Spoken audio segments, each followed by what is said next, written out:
আমাদের ঢাকা উত্তর সিটি কর্পোরেশনের একজন পরিচ্ছন্নতা কর্মী বাসের ধাক্কা লেগে কাজ করা অবস্থায় ইন্তেকাল করেছেন।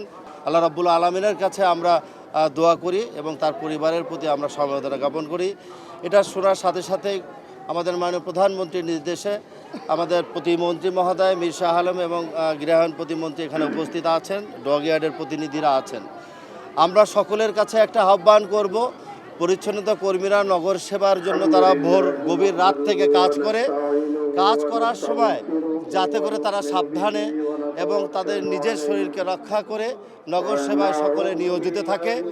আমরা তাদের পাশে আছি এবং প্রতিটি পরিবারের প্রতিটি পরিচ্ছন্নতা কর্মীর পাশে আমরা স্থানীয় সরকারের মন্ত্রণালয়ের নির্দেশে ঢাকা উত্তর সিটি কর্পোরেশন সবসময় আমরা তাদের পাশে থেকে সহযোগিতা করব। এটা আমাদের নৈতিক দায়িত্ব।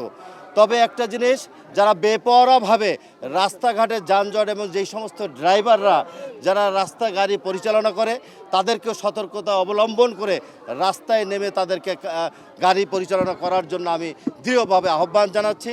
বিআরটিএর সাথে আমরা কথা বলবো, যে সমস্ত ড্রাইভারদের লাইসেন্স নেই কিংবা ফিটনেসবিহীন গাড়ি চলাচল করছে তাদের ব্যাপারে একটা কঠোর আইনানুগ ব্যবস্থা গ্রহণ করার জন্য আমরা বিআরটিএর কাছে আবেদন জানাবো।